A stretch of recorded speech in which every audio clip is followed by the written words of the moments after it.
All right, let's jump straight into it. Welcome to today's Explainer, where we are stepping into the war room to break down a true World Cup 2026 spectacle. We're looking at that stunning 1-1 draw in Seattle. It was a game where raw data and intense emotion completely collided, as Egypt's absolute defensive masterclass neutralized Belgium's legendary golden generation. Literally no one saw this coming. Going into the match, the entire narrative was just, Kevin De Bruyne, Romelu Lukaku, Thibaut Courtois, how many are they going to score? But Hossam Hassan had a completely different script. He set an absolute tactical trap. The Pharaohs didn't just survive out there, they actually dictated the terms of engagement against one of the most fearsome attacking lineups on the planet. So, here is our tactical briefing menu for today. 1. Pre-match blueprints. 2. First half, Egyptian shock. 3. Second half, Lukaku's gravity. 4. The language of numbers. And 5. Final ratings. Let's get to it. Section 1. Pre-match blueprints. Hassan versus Garcia.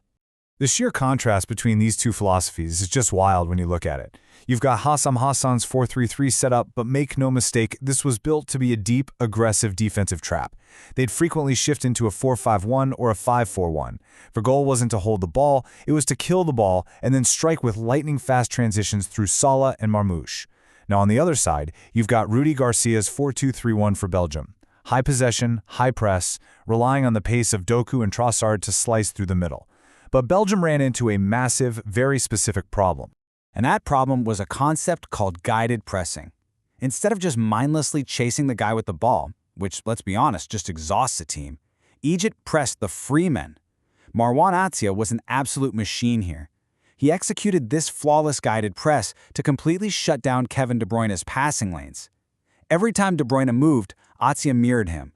It got to the point where De Bruyne had to drop all the way back in his own half just to touch the ball, taking him entirely out of the danger zone. Section 2. First half. Egyptian shock. This incredibly disciplined setup paved the way for the defining moment of the first half, right at the 19th minute. Watch how this counterattack perfectly translates on the pitch. 3 players, 3 seconds. That is all it took. Belgium loses the ball and Egypt strikes. Step 1, Salah makes a run that literally drags the center back out of position. Step 2, Marmoush pulls the fullback wide. Suddenly there is this massive 15-meter gap right down the middle of the pitch. Step 3, Imam Ashour steps right into that void and fires a low, precise strike past Courtois. 1-0. That wasn't luck. That was a highly rehearsed, surgical transition. So think about this for a second. Belgium had 58% possession early on, right? But they kept crashing into Egypt's 8-man block and created exactly 0 real chances in those first 19 minutes. 0. Meanwhile, Egypt was constantly threatening on the counter. In the 33rd minute, Zizou launches an absolute rocket that forces this world-class one-handed save from Courtois. A bit later, Marmoush breaks free on a deep ball and just misses wide. Egypt wasn't just surviving the half, they were actively hunting. Section 3. Second half. Lukaku's gravity. Okay, so moving into the second half, Rudy Garcia is desperate for a solution.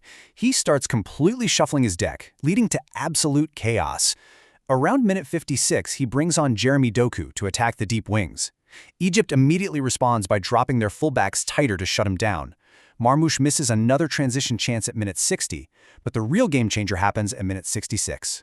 Romelu Lukaku subs in, shifting Belgium to a 4-4-2 diamond, and within a devastating 22-second window of him stepping onto the grass, everything changes. I absolutely love this description. Lukaku isn't just a striker, he is gravity. Right? He doesn't even need to score. He just creates space with his sheer physical presence. A cross comes in from the left wing. Lukaku jumps between 2 Egyptian defenders. He doesn't even touch the ball. But just by jumping, he drags Yasser Ibrahim into his orbit, causing total panic. Mohamed Hani tries to clear it under that immense pressure and accidentally chests it into his own net. 1-1. Lukaku manufactured an own goal just by existing in that space and warping the defensive line around him. Unbelievable. Section 4. The language of numbers. So the match ends 1-1, but when we dive into the analytics, things get really interesting. Take Belgium's possession, 53.6%. Normally, you'd look at that and think they controlled the game, but here's the thing, it was a trap. This was entirely sterile possession. Belgium basically just held the ball in deep, non-threatening areas because they had absolutely nowhere to go with it. And the expected goals, or XG, brilliantly backs this up. Belgium sits at 1.31, and Egypt is right there breathing down their necks at 1.07. Belgium took 15 shots to Egypt's 14, and shots on target dead even at 3 apiece.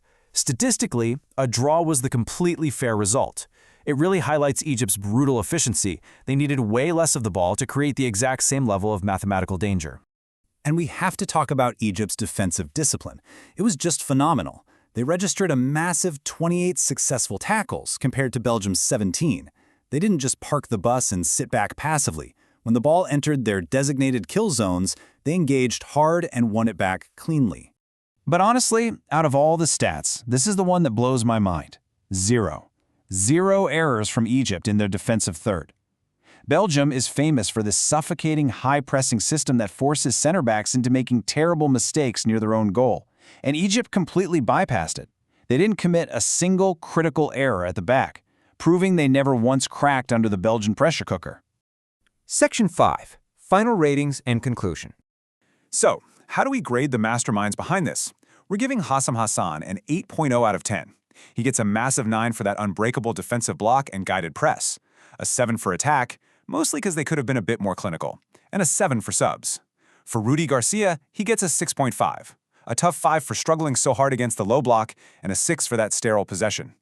But he earns a solid 8 for his substitutions. Bringing on Doku and Lukaku literally changed the geometry of the pitch and saved his team from a loss. This was a massive point secured in Group G. But as we look ahead to Egypt's next clash against Canada, you really have to wonder, is this low block the ultimate weapon of the tournament? When you play a team that's theoretically superior, you don't play their game. You force them to play yours. Egypt just proved they can do exactly that on the world stage. Thanks for hanging out with me for this explainer. Keep your eyes on the pitch.